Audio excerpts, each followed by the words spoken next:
Olá, pessoal queridos, é uma alegria estar com vocês mais uma vez. Olá. Aqui no Dialogando com o Orchesi. Tudo bem.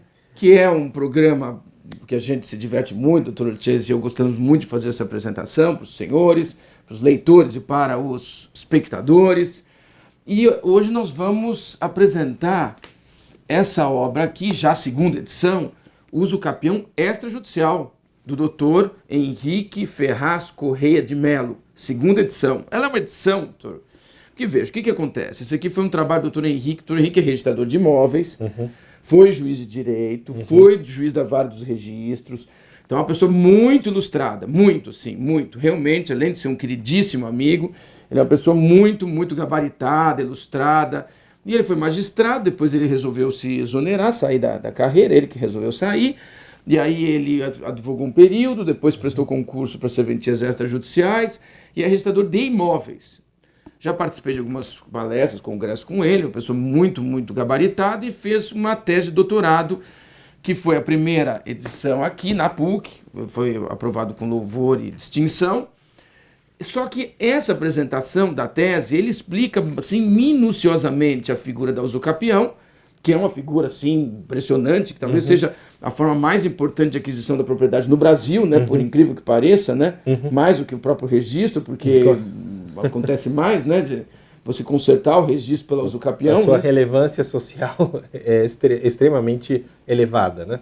Sim, perfeito. E aí quando houve o fechamento dessa segunda edição aqui, que ela fechou, na verdade, agora, quase que 2019, na verdade, o fechamento da edição é 10/12 de 2018, modernizou, colocou realmente, com a revogação da 11977, depois nós tivemos a 13465 e o provimento 65 do CNJ. Então tá tudo aqui. Então o sujeito que quiser realmente saber usucapião de verdade, acredito que vai adorar essa obra. Sem dúvida. A minha impressão pessoal da obra é que, em primeiro lugar, foi uma pesquisa muito bem feita, muito completa. Tem chega em torno de 900 notas de rodapé, só em notas de rodapé, e, portanto, isso já é uma marca do rigor da pesquisa. E também o texto. O texto é muito acessível, é tecnicamente muito correto, logo percebe-se que quem escreveu o texto conhece muito bem o tema, e de fato ele não se limita a discutir apenas a usucapião extrajudicial. A preocupação, na verdade, é contextualizar corretamente a usucapião, não só a extrajudicial, mas a usucapião como instituto, para poder tratar bem da usucapião extrajudicial. E, de fato, o autor faz isso com maestria. Eu acredito que a obra é completa no que diz respeito ao seu tema. Além disso, toda essa atualização, né, o provimento 65, né, a regulamentação do artigo 216, né, da Lei de Registros Públicos, também é analisado, destrinchado, tudo é feito de tal forma que, para quem, por exemplo, estuda para um concurso, de fato, a leitura, acredito eu, seja praticamente um dever de ofício. Maravilha. Ele começa tratando da questão da crise do judiciário, da questão da efetividade, da celeridade, porque ele esteve na vara dos registros e sabe que lá ficavam atravancados uma série imensa de processos declaratórios de usucapião nas duas varas registrais da capital, né? E trabalha com essa ideia, e já no capítulo 2 vem com modelos de desjudicialização. Esse capítulo cuida dos vários modelos, né? Inclusive fala de mediação, de conciliação. Hoje em dia há uma necessidade de tentar afastar do sistema judiciário, ou seja, do litígio, no sistema contencioso, aqueles casos que possam ser resolvidos de alguma outra forma. E, de fato, ele discute cada uma dessas formas de resolução de conflitos pelo modo desjudicializado. Então, como eu disse, não é apenas o tratamento da usucapião extrajudicial, mas de todo o contexto no qual ocorre. Portanto, esse capítulo é importante, sim.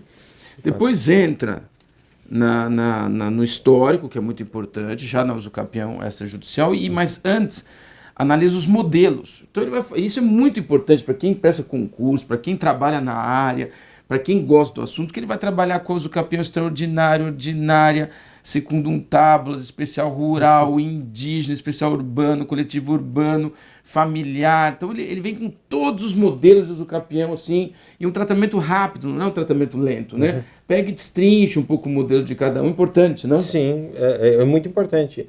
É o que eu digo, não dá para entender corretamente o uso capião extrajudicial como se fosse uma espécie de, hoje, né, instituto novo e monolítico sem ligação com as modalidades anteriores, né, de uso capião. Então, essa análise é importante. E, de fato, já aproveito para continuar, né, há uma análise desse instituto da uso capião em outros ordenamentos também. Então, já temos um estudo ali de direito comparado. Né? Não, veja os países. Pegou os nossos próximos, né, Portugal e Itália, que é da genética do nosso direito. Isso. Depois ele foi no Peru, que não é tão da genética do nosso sistema, né? E foi na Argentina, né? Que tem, claro, nós temos uma ligação forte, né? Sim. Influência de Teixeira de Freitas, né? E terminou no Chile. Foi bem, né? Sim, essa escolha, inclusive, eu acho que foi muito feliz, né? Fazer a escolha desses países, desses ordenamentos para fazer a comparação. Depois ele foi no CPC, né? No Código de Processo Civil 2015, e aí passou a trabalhar a questão sob a ótica extrajudicial, todo o procedimento. Ele já tinha uma crítica, mesmo antes, à ideia da presunção em benefício do uso capiente, não em benefício do proprietário, que depois houve essa alteração, importante alteração pela 13465 e tal. Já trabalhava isso, o procedimento foi todo modernizado, né, porque realmente o CNJ acabou regulamentando bem essa questão, a questão da ata notarial e de outros assuntos que seriam realmente importantes para quem trabalha na atividade notarial registral, né? Sim, e o interessante é isso, que a crítica que ele fez, né, a crítica ao uso capião extrajudicial antes da reforma da 13465, de fato é uma crítica substancial, não foi apenas dizer, seria interessante fazer alguma coisa, mas, na verdade, a própria efetivação do Instituto, e não apenas do Instituto, mas dos direitos, ou seja, dos cidadãos, né, das pessoas.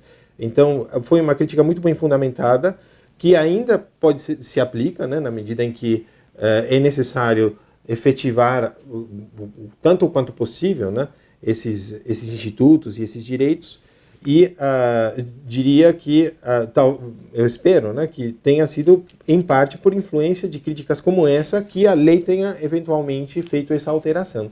Então, é obra muito rica, obra de fôlego também, não é uma obra para leitura em um dia só, é uma obra para também ler aos poucos, para poder internalizar, não apenas o uso capião extrajudicial, mas o Instituto inteiro, o uso capião devidamente contextualizado.